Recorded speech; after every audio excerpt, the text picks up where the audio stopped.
Now let's try these out. These, like I said, are made for the Sony MDX, so they are not circles. But we can use this hole here to line up on the bottom.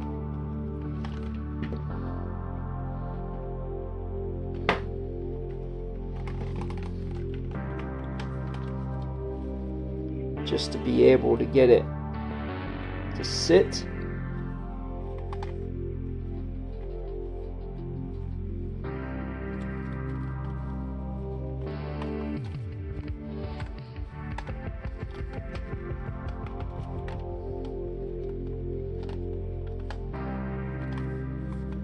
People asking, well, why are you putting a cover over it? It doesn't look nice. Well, it's easier for me to be able to make use of them, testing them, because like I said before, my ears are pressed against the angled drivers in here. So to have a little bit more thickness on there,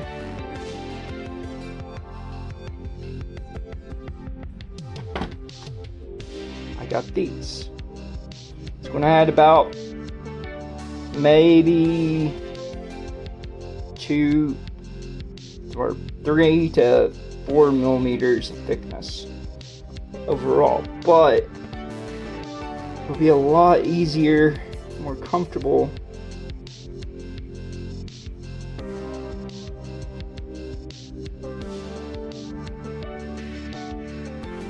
Got our hole on the bottom, indexed.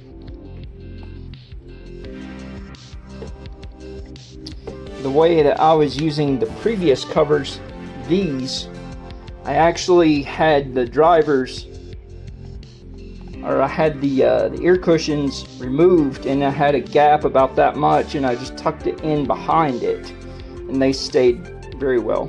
So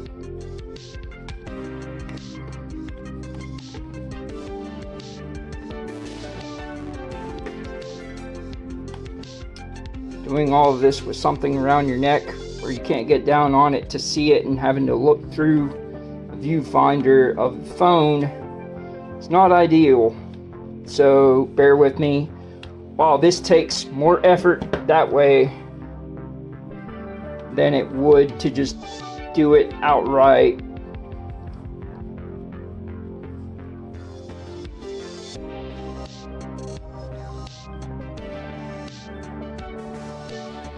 what's the point of this covering them up? Because it's smashing them, it looks like, to most people, to where they're not as thick. But what it's doing is it's creating a deeper pocket, and you have more surface area that makes them thicker.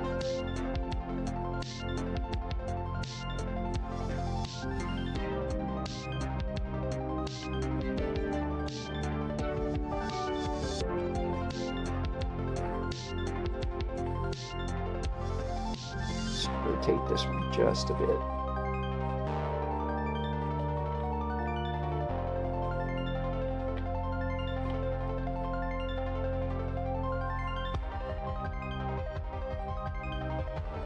Rotate it just a bit more.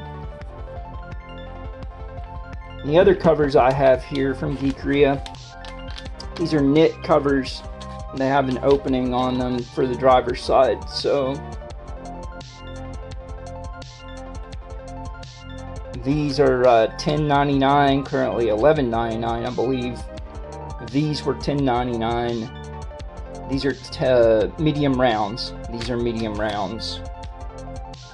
And then these are $20.99, and they're mediums as far as the thickness and the circumference.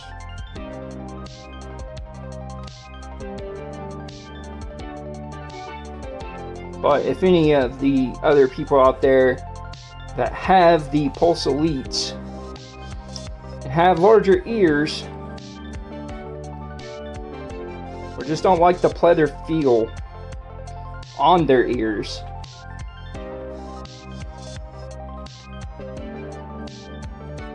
or on the sides of their head. This is definitely a way to get around that until we have the inevitable third-party solutions for replacement ear cushions. So whenever Geekria and Define and Chrome Calismos and all of the others that use the ice silk material and gel cushions get their solutions out in about half a year, then I will be testing those with this headset. In addition to the Wicked cushions, I'll be testing, but because if they are going to continue to use the sport mesh, have these over top of them, because I cannot use the sport mesh, and their ear pads are created for the pleather with animal materials. So where I can't handle animal materials due to allergies, this is a better solution for me. So yeah guys, if you have any questions or comments, feel free to leave them below. If you like the video, feel free to give a thumbs up. Let's do one final fitment, see if this actually helps.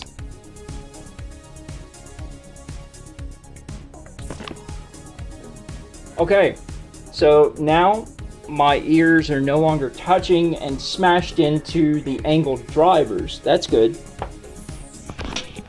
But the only thing is the rotation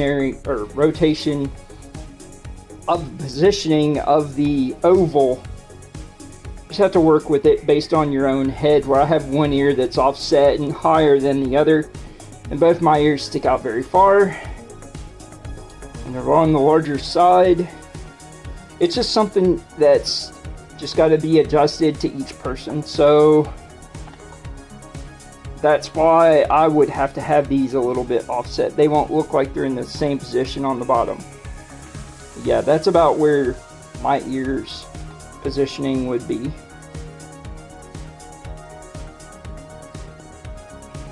Let's do one more fit. Oh yeah. Much better. Now the other thing that helps by not having the drivers mashed against your ears is you don't get that back of the ear head pain feeling like you're having a temporal pulse going off that's making you feel nauseous. So, because it is hitting a pressure point.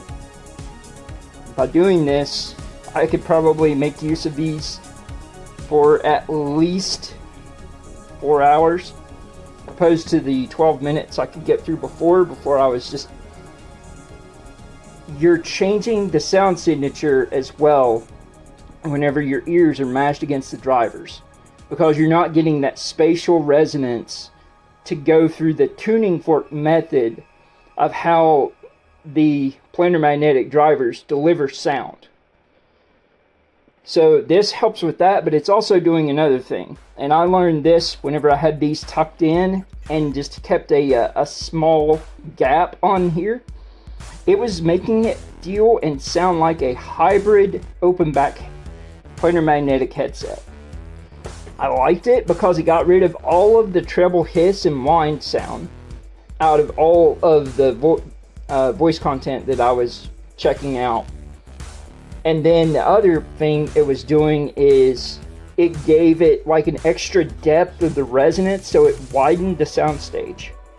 Like this, you're making it feel more like a closed back in all aspects, and it's also going to give you a little bit deeper bass because you have a little bit more space between your ear and the actual driver. So it won't sound as hollow sounding in the mids and lows. And if you have the tuning done for removing some of the treble off the high or doing bass boost on your EQ, you're not going to get migraines feeling like you've got a tempo pulse going on. But yeah, just some info. I may try and see if I can tuck these in as well, but it was a tight fit tucking them in around with these, and I may end up just, you know, detaching it to where they're covered but they're not connected as far as popped into place and everything, just to give that deeper effect, because that's the one thing this headset is missing. Having a smaller planar magnetic driver, like literally under 70 millimeters in size, compared to the Maxwell or compared to the Penrose, which is even larger driver, your range isn't as much, and your power handling is only the limitation of 5 volts. So this isn't ohm rated like the Maxwell is. This is literally power rated as far as voltage it can carry. But we'll leave it here, guys, and I'll let you guys get this in for consumption. If you have any questions, comments, leave them below. And let me know how your experience is going with the Pulse Elites. If you have tried to check and see how the range works on yours, where that, I've tested 3 pair now, and every single one of them, the most range they get on PS Link mode, in just PS Link mode, not even PS Link plus Bluetooth, is around 18 feet. If you have both going, you don't even get 10 feet. So you may as well just say, oh, this is an underpowered version of a Penrose with around the same battery life and not as loud. That's about what it is. But yeah, guys, I'll go ahead and get this edited. Well, not edited so much as I'm going to add music to it so you guys aren't bored listening to me talk, because it seems like all people want to do anymore anyways is just, oh, it's a new video, let's message a comment and not watch the video, or let's watch 10 seconds and then that's it. I don't care about the algorithm. I just, I make the content because I want you guys to have something that's helpful, providing information, and proving a point that, they're not broken. They're still working perfectly fine. Yeah, guys, Sovereign Knight, Tech and Games Crusader. Hope you guys have a good night, good day. Take care. Thanks for watching. We'll see you later.